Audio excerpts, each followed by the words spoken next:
Écoutez, depuis plusieurs semaines, on a, je ne sais pas, il y a quelque chose qui se passe différemment dans l'Assemblée. On ressent la présence de Dieu. Il y a des choses qui se passent, puis c'est comme, je suis béni de voir que Dieu touche des gens qui, dans la louange, on sent sa présence, c'est quasiment tangible. Puis, quelquefois, on pense quasiment monter au ciel. Je sais que ce n'est pas pour tout le monde, mais plusieurs personnes ici sont touchées par la présence de Dieu. Puis, j'aimerais vous parler, ou le titre de mon message ce matin, c'est « Une explosion de sa gloire ». J'aimerais ça voir une explosion de sa gloire, moi. J'aimerais ça voir une explosion de sa gloire. J'ai déjà vécu des choses extraordinaires, personnellement et corporativement, dans la première église que j'ai été, l'église italienne. Vous savez que, je vous l'ai mentionné plusieurs fois, la gloire de Dieu a littéralement descendu dans l'église, puis tout le monde pleurait sans arrêt. Je pense que c'est quelqu'un qui a partagé à mon épouse la semaine passée qu'un certain dimanche, dernièrement, elle est rentrée dans l'église, puis elle a commencé à pleurer. Puis, même quand elle était chez elle, elle pleurait, elle ne savait pas pourquoi. Ça, c'est des touches de la part du Seigneur. Combien il y en a qui savent qu'on a besoin d'être touchés par le Seigneur pour changer? Vous pouvez lever la main et les offrandes sont passées, là. OK. J'ai lu un reportage de Sid Roth. Sid Roth, c'est un juif messianique, puis il aime beaucoup la gloire de Dieu. Il aime voir les miracles, les prodiges. Combien il y en a qui aiment ça, voir des miracles et des prodiges? Amen. Puis il disait que ses recherches comme jeune homme l'ont fait rencontrer plusieurs personnes âgées qui étaient impliquées dans les grands mouvements de miracles dans l'histoire de l'Amérique. Et un des mouvements qui s'appelait le réveil de la rue Azusa Street, à Los Angeles. D'après vous, c'est quel mouvement religieux qui grandit le plus vite dans le monde? Musulmans? Les chrétiens évangéliques. Les pentecôtistes. Le mouvement qui grandit le plus vite présentement, c'est le mouvement pentecôtiste. Gloire à Dieu pour ça. Amen. Autrement dit, c'est nous autres. Souvent, on entend parler, c'est des musulmans, etc. Non, non, non. C'est des pentecôtistes, comme nous autres, dans le monde entier. C'est pasteur David Distarlo qui me contait ça dernièrement. Puis, alors, ce monsieur qui racontait qu'est-ce qui s'était passé à ça, il a été témoin, il était là, de première ligne, si tu veux, de ce qui est arrivé. Des histoires comme des oreilles qui n'existaient pas apparaître.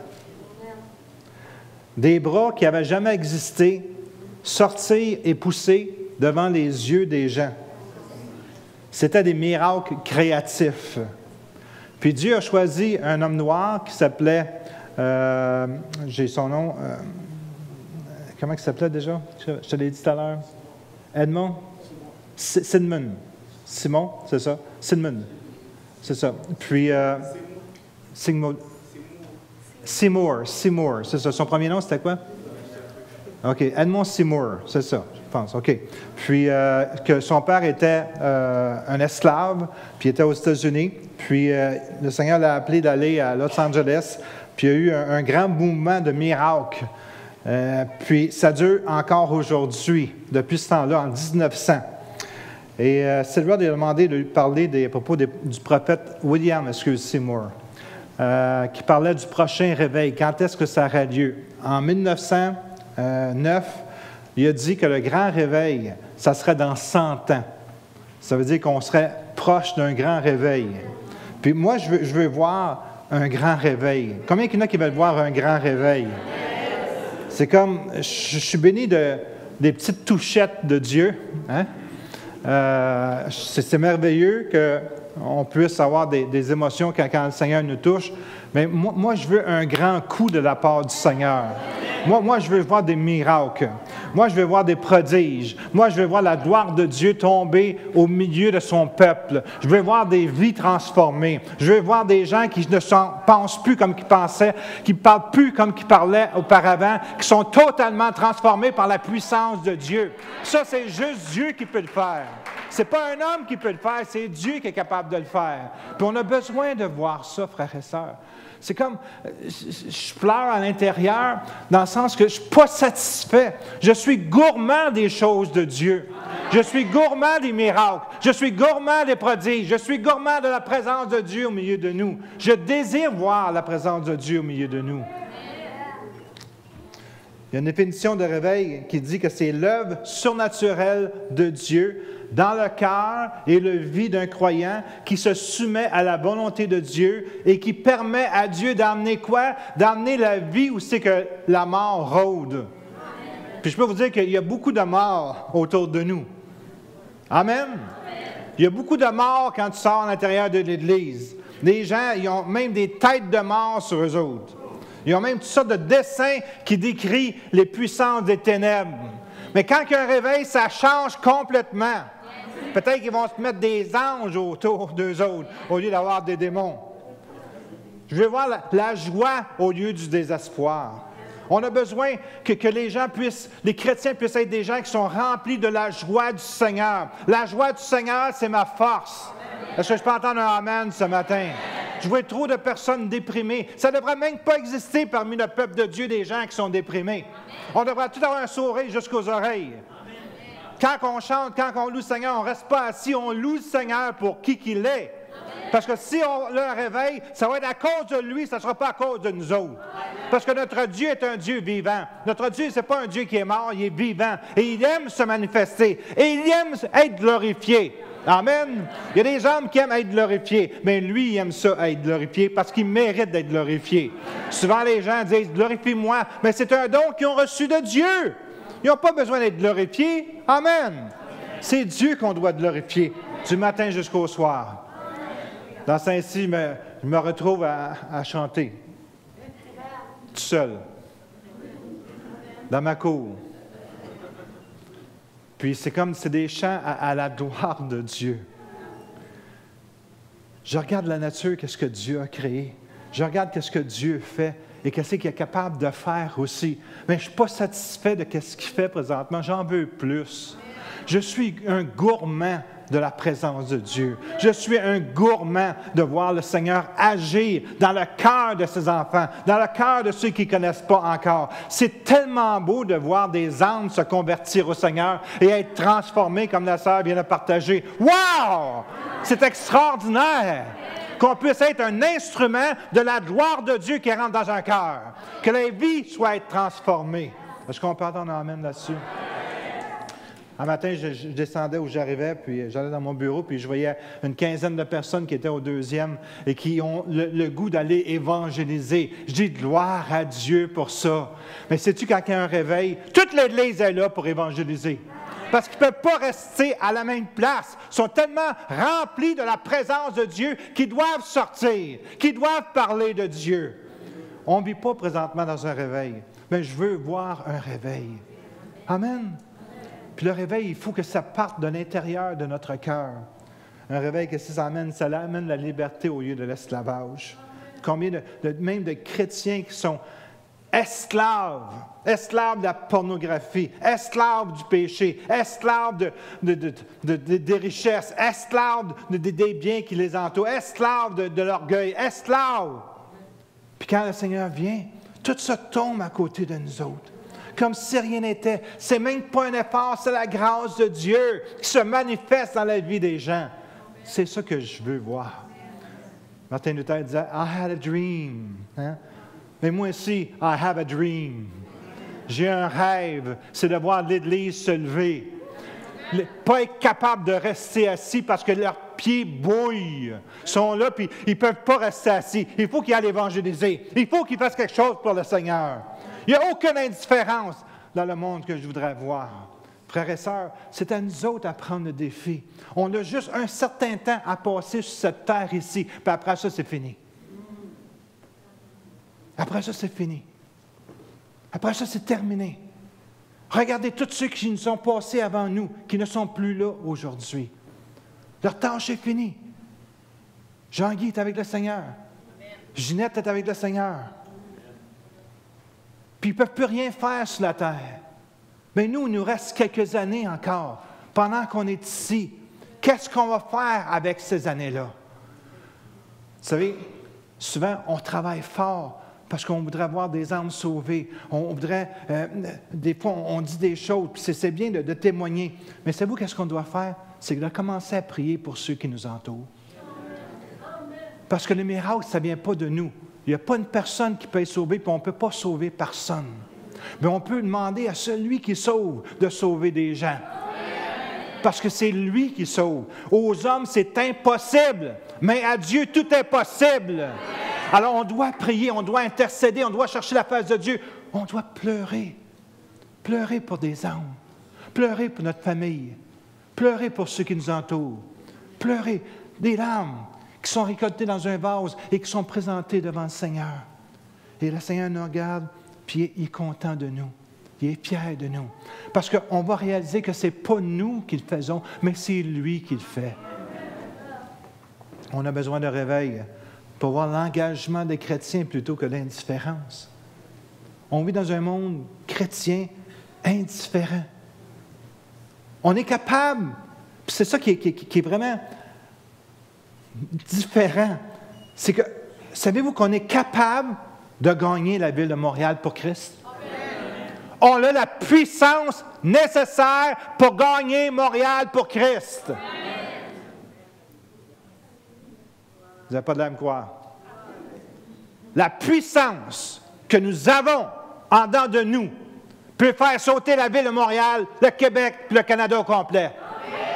Mais il faut que cette puissance-là puisse se manifester au travers de chacun de nous. Mais qu'est-ce qu'on voit? C'est l'indifférence. Le diable réussit à nous rendre indifférents. Indifférents aux âmes qui sont perdues autour de nous. Pas tout le monde, mais il y en a plusieurs. Indifférents aux souffrances qui sont autour de nous. Indifférence à ceux qui sont en train de mourir et qui s'en vont en enfer pour l'éternité. C'est quoi la dernière fois qu'on a pleuré pour un âme? C'est quand la dernière fois qu'on s'est soucié de quelqu'un? On se soucie de nous-mêmes parce qu'on se trouve très important. Mais dans le royaume de Dieu, ça ne fonctionne pas comme ça. Notre cœur devrait changer.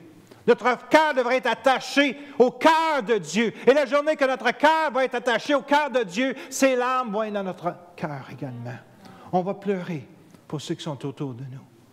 Frères et sœurs, c'est comme on n'est pas conscient de ce qui se passe spirituellement. Il y a plusieurs raisons principales par lesquelles on devrait avoir un réveil. On doit avoir un réveil. La première, c'est pour nous réveiller. C'est pour ça qu'on appelle ça un réveil. La plupart des chrétiens aujourd'hui, ils ne savent même pas, puis je réalisais ça quand je préparais le message, c'est quoi un réveil? Il y a eu des réveils du pays de Galles, des choses extraordinaires. Des villages entiers se convertissaient.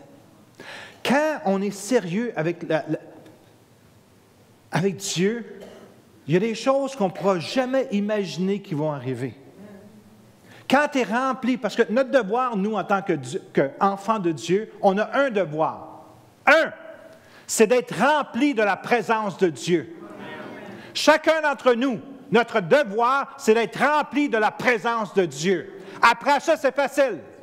Après ça, tu n'as même pas besoin de te poser des questions. La présence de Dieu est en toi. Les gens sont touchés par la présence de Dieu en dedans de toi. Pas à cause de toi, mais la présence de Dieu au travers de toi. Vous savez, à l'intérieur, c'est comme...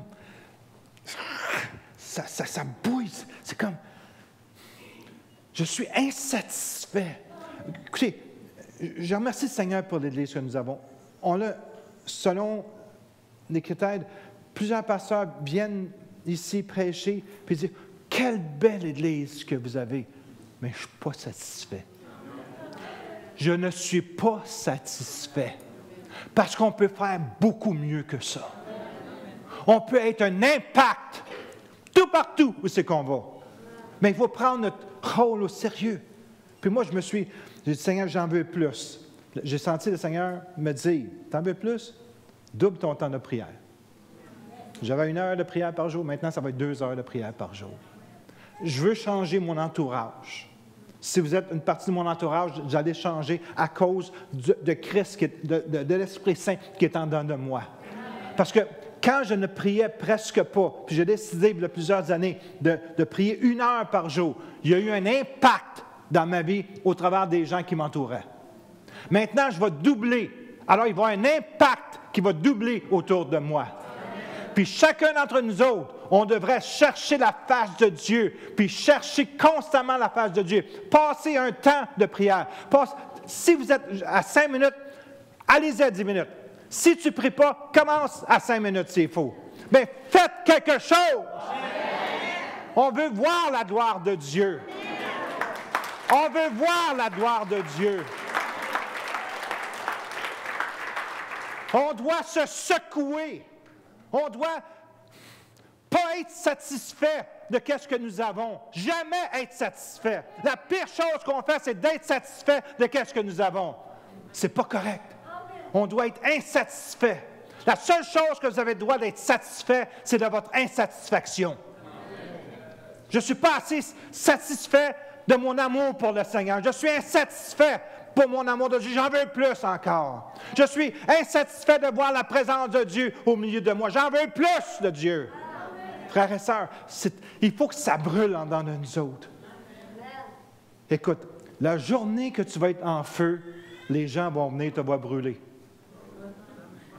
Amen, je te garantis. Bien, si tu es frette comme un glaçon, ils vont passer à côté de toi. Allô?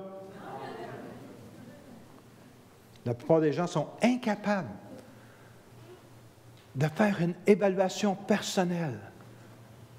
Puis écoutez, moi, je fais régulièrement cette évaluation personnelle de ma vie parce que je sais qu'un jour, je vais rendre à compte à Dieu de ma vie.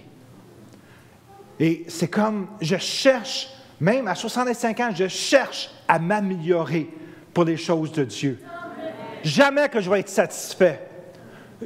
Pensez pas que je vais prendre ma pension, je n'apprendrai jamais ma pension. Parce que pour moi, c'est comme, tant que je vais être vivant, tant que je vais être capable de parler un petit peu, je vais toujours servir le Seigneur. Je vais toujours servir en pensant à gagner des âmes pour le royaume. Un beau témoignage, je ne sais pas si c'est véritable, c'est Watchman Nee, qu'il a été mis en prison parce qu'il témoignait en Chine, puis on lui a dit « Arrête de témoigner ». On l'a mis en prison. Puis, savez-vous ce qu'il a fait? Il a gagné tous les prisonniers au Seigneur. Alors, ils l'ont fait venir, ils ont dit « Watchman Nee ». Puis ça, c'est ça qui est dans mon cœur. J'en ai la chair de poule juste en vous parlant. Parce que si Watchman Nee ne l'a pas fait, il y en a d'autres qui vont peut-être le faire ou ils l'ont fait. Ils l'ont fait venir, ils ont dit, Watchman Nee, on veut que tu arrêtes de prêcher l'Évangile. Si tu n'arrêtes pas, on te coupe la langue. Il a continué, il a gagné des âmes au Seigneur. Tout le monde se convertissait. Ils l'ont fait venir, ils ont coupé la langue. Puis là, il est retourné en prison, puis il parlait avec les doigts.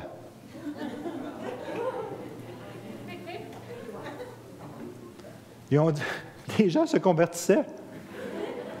Ils l'ont fait venir, ils ont dit, si tu n'arrêtes pas, on te coupe les mains. Fait qu'il est arrivé, ils ont coupé les mains. Il allait en prison. Écoutez, jusqu'à un certain point, je ne sais pas si c'est une véritable histoire, mais j'ai entendu cette histoire-là. Mais l'esprit en arrière de ça est là, OK? Il y a eu des hommes de Dieu il y avait cet esprit-là. Alors, il est rentré dans la prison, plus de langue, plus de mains. Puis là, il faisait juste regarder les gens avec ses yeux. Puis les gens se convertissaient à cause de l'amour de Dieu qui dégageait. Ils ont dit, si tu n'arrêtes pas, on crève les yeux. Ils ont crevé les yeux. Mais juste sa présence, les gens acceptaient le Seigneur. Qu'est-ce que je veux dire? Écoutez, on doit être semblable à ça. Notre cœur devrait être ferme pour Dieu. Il ne devrait pas exister rien d'autre que là. Peut-être que je suis fanatique, puis je ne m'excuse même pas si je le suis. OK? Mettez-moi en prison si vous voulez. Mais écoutez, la chose la plus importante sur cette terre, ce n'est pas nos maisons, ce n'est pas nos chars, ce n'est pas notre confort, c'est juste Dieu. Parce qu'un jour, tu vas être face à face avec le Seigneur. Un jour, toute ta vie va paraître devant toi comme en un instant. Tu vas voir un film de ta vie. Puis tu vas voir tous tes moments que tu aurais pu changer. Puis tu ne l'as pas fait. Puis je pense qu'il y a des enfants de Dieu à ce moment-là qui vont pleurer tellement qu'ils vont presque s'arracher le cœur. De la douleur. De réaliser comment que Dieu nous aime. D'un amour extraordinaire. D'un amour tellement grand. Puis la question qu'on doit se poser, comment qu'on répond à cet amour-là? Comment que toi tu réponds à cet amour de Dieu qui est mort sur la croix pour toi, pour toi. Dieu a envoyé son Fils mourir sur la croix pour nous donner la vie, une vie qu'on ne méritait pas. On ne méritait pas d'être réunis avec le Seigneur. On ne méritait pas d'être sauvés pour l'éternité. On ne méritait pas d'être dans le paradis pour l'éternité. On ne méritait pas. Bien Dieu, il a payé le prix de son Fils qu'il a envoyé. Puis vous savez comment il a été massacré avant d'être crucifié. Il l'a fait pour nous. Puis la seule chose que Dieu désire, c'est qu'on soit capable de répondre à cet amour-là. Je ne parle pas de légalisme ce matin. Je ne parle pas des œuvres. Je ne parle pas de faire des choses. Mais une fois que tu as goûté à l'amour de Dieu, c'est impossible pour un être humain de ne pas être capable de réagir puis désirer lui remettre ce qu'il nous a donné. C'est juste normal. Il nous a tellement aimés. Un amour tellement grand, tellement puissant, tellement extraordinaire, qu'il n'y a pas un amour humain qui est capable d'égaler ça. Romains 13, 11 nous dit, « Vous savez bien pourquoi je vous donne toutes ces recommandations. Vous n'ignorez pas en quel temps critique nous vivons. C'est une heure exceptionnelle de Dieu que la nôtre. C'est l'heure matinale. » Ça dit ici, « Secouez donc votre sommeil et votre torpeur. Sortez des rêves. Et veillez-vous à la réalité. Il est grand temps. Le salut est à la porte. La délivrance finale est proche. La délivrance finale est proche. La délivrance finale est proche. Nous sommes bien plus près du but que le jour où nous sommes devenus croyants. Écoutez, la plupart des gens, même des chrétiens, dorment, puis ils ne le réalisent pas. L'Église, elle vit comme dans une bulle, puis on est bien entre nous autres, on a du plaisir, puis c'est merveilleux. Puis merci Seigneur. Mais on a besoin de se réveiller, puis réaliser que Dieu nous a donné une mission d'évangéliser le monde. Les dernières paroles, allez et faites de tout homme des disciples. C'est notre job. Si on ne le fait pas, on ne fait pas notre job. Allez! On aurait besoin peut-être d'un coup de pied bien placé pour sortir, parce qu'on est trop confortable. Qu'est-ce qu'on a besoin? C'est que le cœur de chaque enfant de Dieu puisse être attaché à son Dieu et à son Église locale aussi. Aimer son Église locale. Vouloir grandir, vouloir aller plus loin dans les choses de Dieu. Quelqu'un a dit, les chrétiens n'ont pas besoin de s'en faire d'être persécutés par les non-croyants quand ils font une si bonne job à se persécuter les uns les autres. Allô? Écoutez, un des gros problèmes de l'Église ou des Églises, c'est que ce n'est pas le monde, c'est à l'intérieur de l'Église. Toutes sortes de commérages, toutes sortes d'abus verbaux, toutes sortes de confrontations, toutes sortes de salissages. On ne veut pas ça. On devrait être organisé à un seul cœur, un seul esprit, un seul âme pour aller chercher ceux qui sont perdus. On a besoin que l'armée du Seigneur puisse se tenir ensemble. Vous avez sûrement vu le film Le Gladiateur. C'est un des rares films que j'ai vus. Puis une des choses là-dedans, c'est que quand ils étaient dans l'arène, puis on voulait les détruire, ils se sont mis en cercle, comme les Romains faisaient. Puis ils se protégeaient les uns les autres. Moi, j'ai besoin de protéger Alain. J'ai besoin de protéger Nathalie. J'ai besoin de protéger Miyoko. J'ai besoin de protéger mon frère Robert. On a besoin de se protéger les uns les autres. Pas se descendre. Écoutez, combien de qui sont parfaits ici à part du pasteur?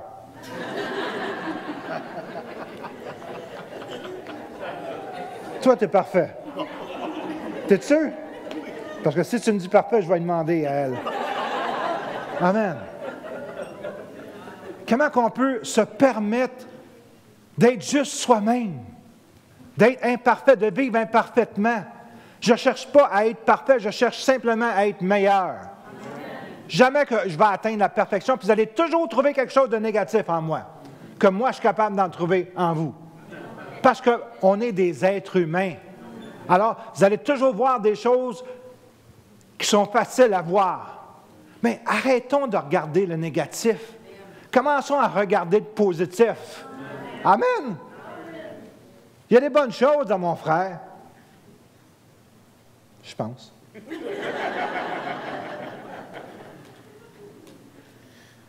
On a tous du bien et du mal. On a tous des bonnes choses et des moins bonnes choses. On est tous dans le même bateau. Mais on a le choix.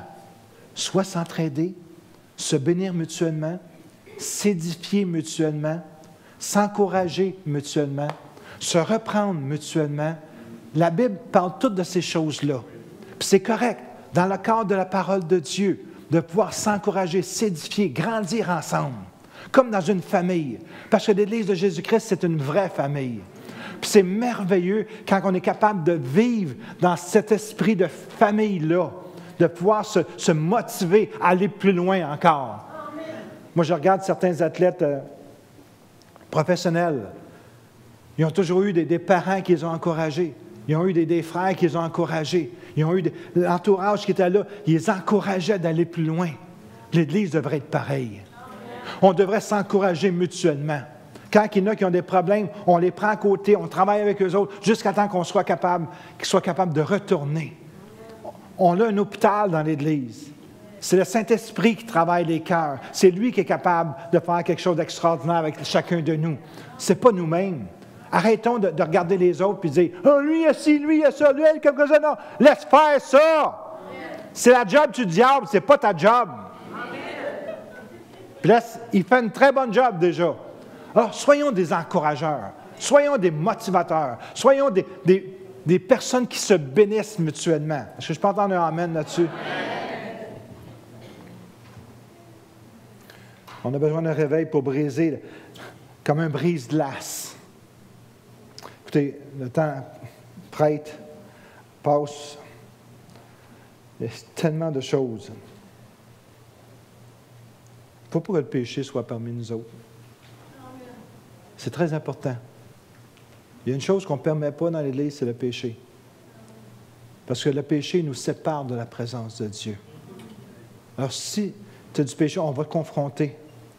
Tu dois confesser. Tu dois te purifier. Tu dois t'engager. Le péché détruit.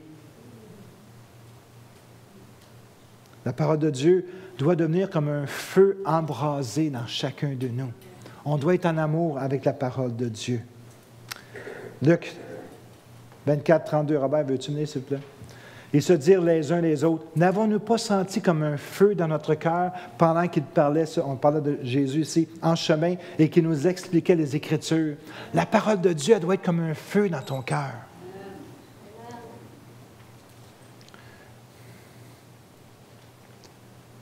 Luc 9, 23. Si quelqu'un veut venir après moi, c'est une version moderne. Écoutez-moi, si quelqu'un veut venir après moi, qu'il cesse de penser à lui-même. Enlève la version, s'il vous plaît, ils vont m'écouter. Là. Je répète, si quelqu'un veut venir après moi, qu'il cesse de penser à lui-même. Peut-être c'est notre problème, hein? On pense trop à nous-mêmes. Le petit moi est devenu le grand moi. Et le grand Jésus est devenu le petit Jésus. Allô? Le petit moi est devenu le grand moi. Et le grand Jésus est devenu le petit Jésus. Romains 12, 1. M'allez pas, s'il vous plaît. Je vous demande donc, frères, à cause de la bonté que Dieu vous a témoignée, de lui consacrer toute votre aide, tout entier, que vos corps, vos forces et toutes vos facultés soient mis à sa disposition comme une offrande vivante, sainte et qui plaise à Dieu. C'est là le culte spirituel qui a un sens, un culte logique, conforme à ce que la raison vous demande. La raison te demande de te consacrer entièrement à Dieu.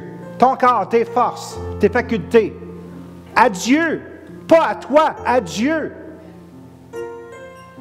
D'avoir juste une pensée, Dieu. Peut-être que je suis fanatique, mais je ne changerai pas. Parce que je suis content d'être fanatique pour Dieu. Parce que ça va me payer un jour. Puis c'est pas que je vais être payé, mais je vais en récolter les récompenses. Mais que je sois devant Dieu, face à face avec lui. Je vais dire, Seigneur, écoute, malgré mes défauts, malgré mes faiblesses, j'ai fait mon possible, Seigneur. Avec les dons que tu m'as donnés, j'ai fait mon possible, Seigneur. Parce que je sais que je vais le rencontrer face à face un jour. On vit dans un temps aussi que les gens, ils ont le cœur endurci. Ça, c'est une chose qui m'attriste, frères et sœurs. C'est le fameux « me, myself and I ». Moi, moi, moi, moi.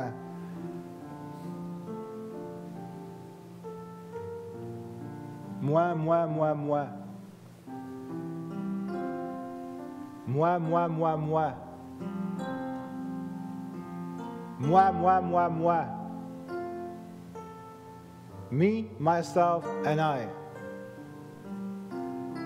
Si tu demandes c'est quoi le plus gros problème pour l'avancement du royaume, me, myself, and I. Moi, moi, moi, moi.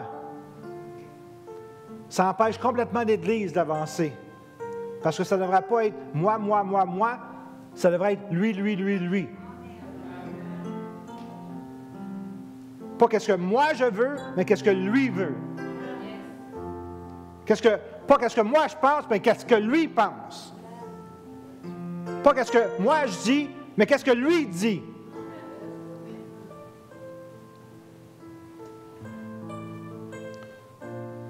La puissance de Dieu, frères et sœurs, pourrait tellement tomber au milieu de nous. Vous n'avez même pas connu un petit pourcentage de qu'est-ce que Dieu est capable de faire sur cette terre. Alors, soyez pas satisfaits de qu'est-ce que vous voyez. Parce que ce n'est pas ça la réalité de la plénitude de Dieu.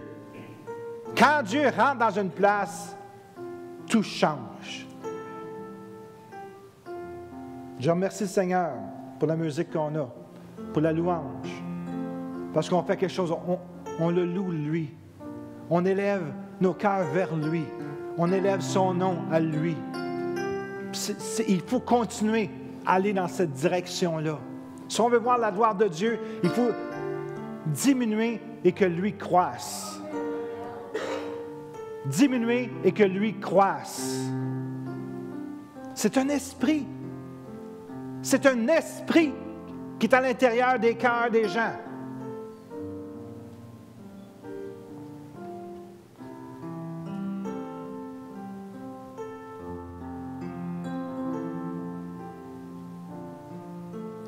J'aimerais ça vous conter une histoire.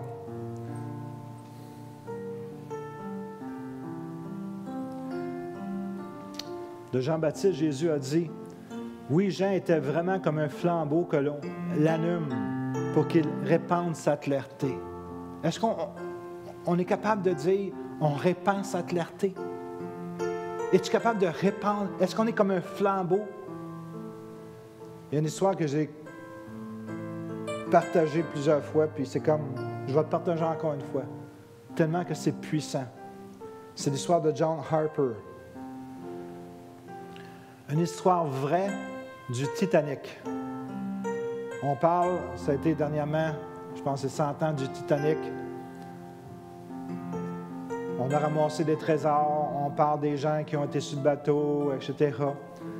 Bien, il y a une personne qui était là qu'ils ne feront jamais un film avec ça. Parce que pour le monde, ce n'est pas important. Mais l'esprit dans lequel on devrait avoir, c'est cet esprit-là, de John Harper. Il est né de bons parents chrétiens le 29 mai 1872. Il a reçu Jésus comme sauveur Seigneur de sa vie à l'âge de 13 ans, soit le dernier dimanche du mois de mars 1886. 4 ans plus tard, il a commencé à prêcher. 4 ans plus tard, il a commencé à prêcher dans les rues de son village, en se donnant de tout cœur et priant de façon fervente, afin que les hommes puissent se réconcilier avec Dieu. Puis, je voyais un début de ça dans l'Église. Quand j'ai passé en haut, je voyais des gens que ils veulent y aller pour le Seigneur. C'est tellement beau de voir ça. Au fil des années, il était évident que John Harper était consumé par la parole de Dieu. Pour une période d'environ 5 ou 6 ans, il a prêché l'Évangile au coin des rues. Il travaillait le jour dans une usine, puis il prêchait le soir. Peu de temps après, il a fondé sa propre église. Aujourd'hui connue sur Harper Memorial Church. Cette église que John Harper a fondée a fait ses débuts avec seulement 25 membres, puis grandi à plus de 500 membres qui étaient en feu pour le Seigneur au moment où il a quitté 13 ans plus tard. Pendant cette période, il se maria et Dieu bénit John Harper en lui donnant une magnifique petite fille. Il est ironique que John Harper faillit se noyer plusieurs fois dans sa vie. Lorsqu'il n'avait que 2 ans, il s'est presque noyé en tombant dans un puits, mais il a été ressuscité par sa mère. À l'âge de 26 ans, il s'est fait prendre par le courant de la mer et il a à peine parvenu à survivre. Finalement, à l'âge de 32 ans, il a fait face à la mort dans un bateau qui coulait dans la Méditerranée. Il est probable que Dieu a utilisé ces expériences afin de préparer son serviteur pour qu'est-ce qu'il aurait à faire face par la suite. C'était la nuit du 14 avril 1912. Le Titanic naviguait doucement dans les eaux froides de l'océan, se dirigeant sans le savoir dans les pages de l'histoire. À bord de ce luxueux et gigantesque paquebot voyageaient plusieurs personnes riches et célèbres. Au moment du lancement du paquebot, c'était le plus gros objet mobile fait de main d'homme. Et je me souviens qu'un journal avait déjà mentionné que des gens dans ce temps-là, je ne me souviens plus si c'était des politiciens ou ceux qui ont fait le bateau, ils ont dit il n'y a jamais personne qui peut faire couler ce bateau-là, même pas Dieu. Il avait dit ça, même pas Dieu. Lors de la date fatidique, à 23h40, un iceberg grattait le côté du paquebot, inondant le pont de glace et déchirant 6 compartiments qui étaient à l'origine étanches à l'eau. La mer s'est littéralement déversée à l'intérieur. Puis en passant, une des raisons que le bateau a coulé, ils l'ont découvert quand ils ont fait des expertises dessus, c'est parce qu'ils se sont servis du matériel cheap pour sauver de l'argent.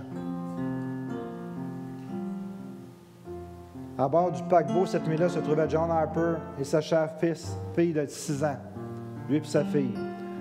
Les rapports documentés nous révèlent qu'aussitôt confirmé que le bateau coulait, John Harper a immédiatement amené sa fille à un bateau de sauvetage. Il est raisonnable de prétendre que ce serviteur de Dieu, veuf, aurait pu lui aussi monter à bord du bateau afin de garder la vie sauve. Cependant, cela ne semble pas avoir été pour lui une option à considérer. Il s'est penché et embrassé sa précieuse fille, regardant dans ses yeux, et lui dit qu'elle le reverrait un jour.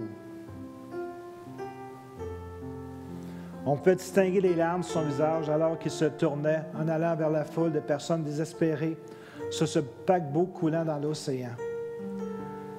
Il est rapporté qu'au moment où la partie arrière du paquebot s'éleva vers le haut, on aperçut John Harper allant vers le pont en criant « Femmes, enfants et les non-sauvés ». Monté sur le bateau de sauvetage. Ce n'était que quelques minutes avant que le Titanic ne soit entièrement à pic pour plonger profondément dans la mer. À ce moment même, la plupart des témoins crurent encore à une explosion. En fait, le gigantesque paquebot s'est littéralement fendu en deux. À cet instant, plusieurs ont sauté des ponts pour se jeter dans les eaux glacées et nocturnes qui se trouvaient plus bas. John Harper était une de ces personnes-là. Cette nuit-là, 1528 personnes se sont jetées dans les eaux glaciales. John Harper a été vu nageant de façon frénétique vers les personnes se trouvant dans l'eau pour les ramener à Jésus avant que l'hypothermie ne devienne fatale. Il nageait, puis il voulait emmener les personnes à Jésus, même en nageant. Il nageait d'une manière frénétique. Ça veut dire qu'il se démenait pour ne pas geler, pour ne pas être hypothermique. Il voulait sauver les âmes jusqu'à son dernier souffle. M. Harper a nagé vers un jeune homme qui avait agrippé un morceau de débris et il lui demandait entre deux respires, « Es-tu sauvé? » La seule chose qui l'intéressait, c'est que les âmes puissent être sauvées. « Es-tu sauvé? » Le jeune homme répondit qu'il n'était pas. Harper a alors tenté de l'emmener à Christ, mais le jeune homme, qui était presque dans un état de choc, répondit « Non, je ne veux pas. » John Harper a alors retiré son gilet de sauvetage et le lança au jeune homme et dit, « Voici, tu as besoin de ce gilet plus que moi. » Puis il a été nagé vers d'autres personnes. Quelques minutes plus tard, Harper retourna vers le jeune homme et réussit à l'amener au salut. Parmi les 1528 personnes qui se sont jetées à la mer cette nuit-là avec le gilet de sauvetage, 6 ont été secourus par des bateaux de sauvetage. L'une de ces personnes était ce jeune homme qui s'est tenu à l'un des débris. 4 ans plus tard, à la réunion des survivants, ce jeune homme a témoigné et en larmes racontait comment John Harper l'a mené à Christ et comment M. Harper a par la suite nagé vers d'autres malgré le froid intense et l'immense fatigue de la nage. Ses derniers mots avant de plonger dans la profondeur de la mer furent « Croyez au nom du Seigneur Jésus et vous serez sauvés. Croyez au nom du Seigneur Jésus et vous serez sauvés. » Hollywood n'a jamais fait un film sur lui. Ce serviteur de Dieu a fait son devoir.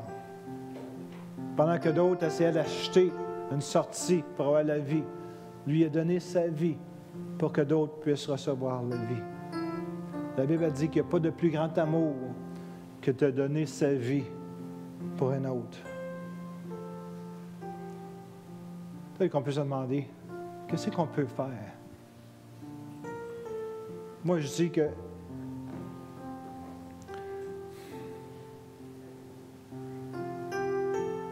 Jésus revient bientôt. Il revient bientôt. La seule chose qu'on est capable de faire, que Dieu nous demande de faire, c'est de lui donner notre vie. De lui donner notre vie. De lui donner notre moi et que le lui vienne. Pour être capable de dire, ce n'est plus moi qui vis, c'est Christ qui vit en moi. Et le fondement de la chrétienté, si vous voulez que je vous le dise ce matin, c'est que Christ vive dans chacun de nous. On ne le voit pas présentement, parce que chacun vit sa propre petite vie, puis il fait ce que ça y tente. Mais tant que Christ ne sera pas là au centre, puis écoute, dans l'esprit, ça se ressent, ça. Quand une personne vit entièrement pour Christ, ça se ressent. Moi, je vis entièrement pour Christ. Ma femme vit entièrement pour Christ. Il y en a d'autres qui vivent entièrement. Puis ça se ressent, on le voit. On n'a pas besoin d'être des extraterrestres pour voir ceux qui vivent, que leur vie est entière pour le Seigneur, puis d'autres sont égoïstes et vivent pour eux-mêmes. Ça se voit. Ça se voit dans l'engagement. Ça se voit dans les dîmes. Ça se voit dans les offrandes. Ça se voit dans le travail dans l'Église. Ça se voit. On veut en faire plus pour Dieu. Ça se voit. Si moi je le vois, si d'autres le voient, comment plus le Seigneur le voit aussi?